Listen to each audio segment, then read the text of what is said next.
Les rapporteurs spéciaux. La parole est à Madame Annick Girardin, rapporteure spéciale de la Commission des finances, de l'économie générale et du contrôle budgétaire pour la sécurité, les affaires maritimes, la pêche et l'aquaculture. Vous avez la parole, ma chère collègue. Monsieur le Président, Madame la Ministre, Monsieur le Ministre, Messieurs les présidents de commission, Messieurs les rapporteurs, mes chers collègues, rapporter à l'Assemblée nationale le budget pour la sécurité et les affaires maritimes, la pêche et l'aquaculture est pour moi un grand plaisir. Mon engagement et mon attachement aux choses de la mer est réel et je l'ai démontré. Je me suis exprimée de nombreuses fois sur ces sujets ici dans l'hémicycle au cours de cette dernière mandature. Depuis la fusion, un seul programme, des crédits accordés à la pêche, à l'aquaculture d'une part, et à la sécurité aux affaires maritimes d'autre part, le programme 205 offre une vision élargie de l'effort budgétaire mené par le pays en direction du monde maritime. Cette mise en cohérence représente une réelle avancée par rapport au précédent découpage ministériel et budgétaire. Je me félicite donc de cette volonté du Président de la République, volonté qui traduit une nouvelle ambition maritime pour la France. Il s'agit d'un pas important vers une architecture budgétaire unifiée et, pourquoi pas, vers la création d'un ministère de la mer de plein exercice. Ce serait en effet un signal fort à la hauteur des attentes d'une filière professionnelle ambitieuse et motivée. La France doit résolument se tourner vers l'innovation et les nouveaux enjeux maritimes afin de faire face à sa lourde responsabilité de deuxième domaine maritime mondial. Pour cela, le pays doit raisonner aujourd'hui en termes de politique maritime intégrée et non plus sectorielle. L'évolution des problématiques, qui sont de plus en plus imbriquées, nous y contraint. Actuellement, il reste très difficile pour les parlementaires et plus encore pour nos concitoyens de connaître avec précision l'effort du pays en direction de ses politiques publiques. Quel est en effet l'apport financier de la Marine nationale au contrôle des pêches ou celui de la douane à la prévention des pollutions? En France, une dizaine d'administrations œuvrent en effet à l'application des politiques de la mer. Au cours des mois à venir, je souhaite donc, Monsieur le Ministre, réfléchir avec vous aux moyens de proposer une meilleure architecture budgétaire maritime pour notre pays.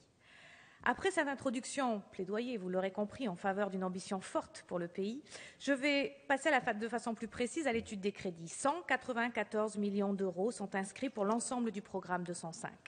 En accusant une baisse de 5% par rapport au crédit voté pour 2012, le programme participe à la rationalisation de la dépense publique. Je tiens à mentionner également d'autres lignes budgétaires non inscrites sur ce programme, mais fortement liées à sa mise en œuvre. Près de 183,9 millions d'euros sont en effet mobilisés par les personnels mettant en application les politiques du programme 205 pour un total de 2 959 équivalents temps plein. De même, la contribution étatique au régime social des marins est également prise sur un autre budget, les aides au secteur portuaire ou la recherche. Tout cela représente un effort financier très important en direction du monde maritime, mais retracé sur des lignes budgétaires distinctes du programme 205. Face à certaines politiques publiques pesant des milliards d'euros, on pourrait dire que l'enjeu paraît moindre. Et pourtant, je me permets d'insister sur la réserve de croissance que représentent pour le pays les activités maritimes. Ces activités ne concernent plus uniquement la pêche ou le transport traditionnel, qui reste bien entendu essentiel, mais englobent désormais de nombreux autres potentiels, comme par exemple l'industrie offshore, les énergies marines, ou encore la recherche et l'exploitation durable de nouvelles espèces biologiques ou les ressources minérales. Ces 194 millions sont répartis en deux volets. L'un se rapporte à la sécurité et aux affaires maritimes, le deuxième est relatif au secteur de la pêche et de l'aquaculture. Concernant le volet sécurité et affaires maritimes, qui regroupe 5 actions, la dotation s'élève à 142 millions d'euros, dont 72 pour le seul soutien à la flotte du commerce. Soutenir la flotte de commerce, c'est alléger le coût social et fiscal du pavillon français pour améliorer sa compétitivité sans renoncer à sa qualité, gage de sécurité. Le but d'une telle politique est de promouvoir l'emploi maritime, soutenir les entreprises ayant des intérêts en France et assurer la présence française au sein des organisations maritimes internationales. En 1999, un rapport de l'Inspection générale des services des affaires maritimes énonçait déjà l'intérêt pour un pays de faire le choix de maintenir une flotte sous pavillon national. Or, il n'est pas certain qu'existe en France un consensus sur cette question. Je tiens donc à rappeler qu'une puissance maritime et une puissance économique sont étroitement liées. Il ne faut pas se contenter d'accompagner la décroissance relative de la flotte maritime française, mais mener une véritable politique de développement pour endiguer cette tendance. Actuellement, les armements français comptent une centaine de compagnies qui opèrent avec 1200 navires, dont plus de 600 sous pavillon français. Avec une moyenne d'âge de 7,4 ans, cette flotte est l'une des plus jeunes et diversifiées au monde. Le savoir-faire français est largement reconnu à l'international. L'expertise que nous possédons en matière de transport, de construction navale, de logistique maritime et de capacité d'innovation doit perdurer aussi bien en mer que pour les emplois basés à terre. Ce rayonnement maritime de la France doit également passer par un enseignement et des formations de qualité, ouvertes sur le monde et les nouvelles perspectives d'exploitation des mers. En ce domaine, le programme 205 retrace la subvention pour charge de service public de l'École nationale supérieure maritime, le NSM, évaluée pour 2013 à 17 millions d'euros. Depuis 2010, les 4 écoles nationales de la marine marchande ont été regroupées en un établissement public autorisé à délivrer le titre d'ingénieur. J'ai déjà eu l'occasion d'aborder ce sujet avec vous, Monsieur le Ministre. Le NSM rencontre en effet depuis sa création de nombreuses difficultés budgétaires et organisationnelles. Le problème de la gouvernance de l'établissement a trouvé une solution récemment par la nomination le 5 novembre de M. François Marandé au poste de directeur général. Vous avez apporté votre soutien à ce choix. Quelle est désormais sa feuille de route et les chantiers qui lui seront confiés en priorité? Où en est le projet de convention d'objectifs pour l'établissement et la constitution, vous me l'aviez dit, d'un groupe d'experts chargés de l'élaborer? De plus, je ne crois pas qu'il faille se limiter à l'ENSM, et se limiter à la formation de ces 700 officiers par an. Cette mission est fondamentale et doit rester une priorité. Mais je souhaite qu'une réflexion soit menée sur cette école, sur ses moyens, sur la façon dont elle s'ouvrira aux champs de compétences qui émergent actuellement dans les secteurs maritimes et paramaritimes. Autre point, la stratégie immobilière de l'établissement doit également être précisée afin de dimensionner ses capacités d'accueil au contenu de la formation que l'on souhaite offrir. À ce propos, je m'interroge, Monsieur le Ministre, sur l'avenir du projet Havrais, qui ne reçoit pour l'heure aucune prévision de financement. Enfin, et plus largement, c'est une vraie stratégie pour l'enseignement maritime qu'il convient de définir. Les lycées professionnels maritimes et les BTS doivent être intégrés à cet élan nécessaire de modernisation et d'ouverture. Je pense que ces réflexions sur les structures et le contenu de l'enseignement est un enjeu extrêmement stratégique pour l'avenir de la formation maritime française, qui a l'opportunité de s'ouvrir sur les métiers du paramaritime, de la recherche, de l'environnement et du développement durable, y compris à l'international. L'international, voilà bien un terme qui caractérise le secteur maritime.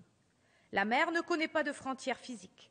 La réglementation qui s'y applique dépasse également le champ des États et la sécurité maritime, autre action du programme 205, n'échappe pas à ce constat. La France agit dans le domaine de la sécurité et de la sécurité maritime à 3 niveaux. En tant qu'État du pavillon pour garantir le respect des normes à bord des navires français, en tant qu'État du port pour contrôler les navires de commerce étrangers en escale dans nos ports, et en tant qu'État côtier pour l'ensemble de la circulation maritime qui longe nos côtes. 26 millions d'euros sont prévus pour le financement des centres de sécurité des navires, des centres de sauvetage et de surveillance du trafic maritime et du réseau des phares et balises. Les actions et les métiers de la sécurité maritime sont peu connus en France, excepté malheureusement lors de drames comme le furent ceux de l'Erika ou plus récemment du Costa Concordia. Je veillerai à ce que les moyens qui sont alloués à la sécurité maritime se maintiennent à un niveau suffisant afin justement de prévenir au mieux ces catastrophes.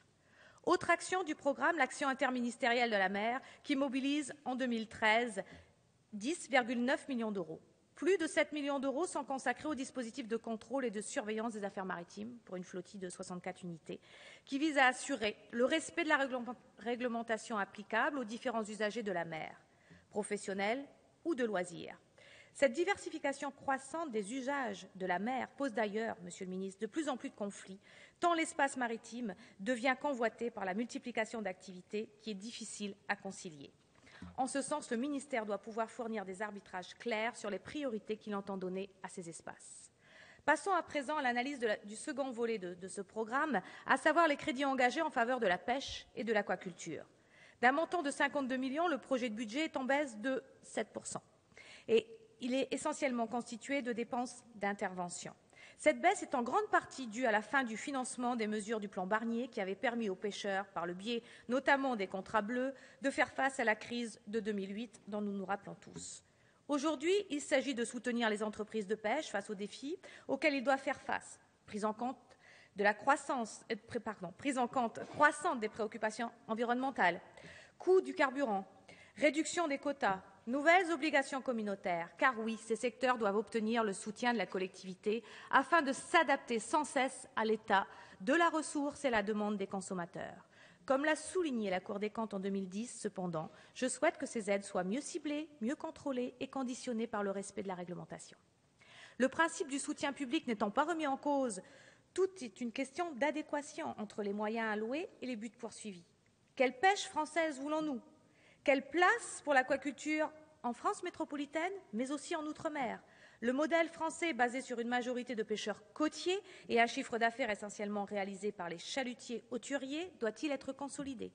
Se discutent en ce moment à Bruxelles, Monsieur le Ministre, les orientations du nouveau fonds pour la pêche et les affaires maritimes doté de plus de 6 milliards d'euros pour la période 2014-2020. Pour la période 2007-2013, pour mémoire, la dotation de l'actuel fonds était de 4,3 milliards d'euros. La grande nouveauté du FEAMP sera le financement de la politique maritime intégrée de l'Union européenne.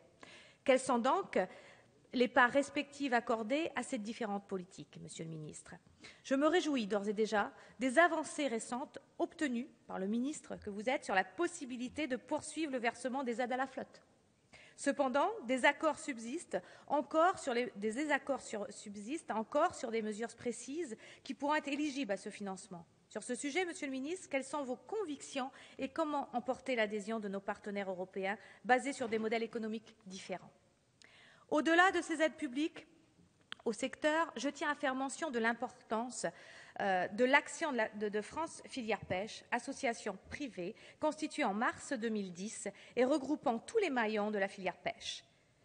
Les principaux enseignements de la grande distribution ont signé en mai 2011 un engagement à verser à la FFP dès 2012 et pour 5 ans un montant de l'ordre de 30 millions d'euros. Le 13 septembre 2012, la marque Pavillon France visant à promouvoir les produits de la pêche française a pu être lancée. Comme je le rappelle dans mon rapport, l'association est financée uniquement par le biais de concours d'origine privée. Une attention particulière devra être donc portée à la coordination entre les politiques menées par la FFP et les initiatives étatiques en faveur du secteur. Enfin, le domaine des pêches maritimes et de l'aquaculture doit également s'ouvrir à l'innovation et à la modernisation. Ces mots ne doivent pas effrayer un secteur qui, je sais, est particulièrement attaché à ses traditions. Et cette évolution peut, par exemple, passer par une nouvelle impulsion donnée en matière de recherche scientifique. L'Institut français pour l'exploitation de la mer, l'IFREMER, est d'ailleurs particulièrement favorable au développement de liens avec les industriels et au partenariat public-privé en matière de recherche. Pour revenir sur le budget global du programme 205, Monsieur le Ministre, Madame la Ministre, ce projet permettra à minima de répondre aux engagements internationaux et européens de la France. Je souhaite, sur ce point, attirer l'attention, Monsieur le Ministre, de votre attention, Monsieur le Ministre, ainsi que de l'ensemble de mes collègues. À périmètre constant, le programme aura perdu entre 2006 et 2015, selon les prévisions, près de 440 ETP. Les ETP sont inscrits, bien sûr, au programme 217. Or, 75% des ETP sont directement affectés à la réalisation des exigences communautaires et internationales. Ces normes, très précises, fixent des objectifs quantitatifs, nombre de navires escalant dans nos ports devant être inspectés, ou qualitatifs, normes de formation, bon état écologique du milieu marin, que les pays doivent atteindre sous peine de lourdes sanctions financières. Il convient de garder à l'esprit cette particularité du programme 205. La fixation des objectifs est exogène, mais la détermination des crédits pour s'y conformer reste endogène. Une nouvelle baisse des crédits accordés serait donc mal comprise et devrait s'accompagner d'une redéfinition des missions de l'administration de la mer. Or, sur ce point précis, le constat est celui de nouvelles charges imputées sur le programme 205.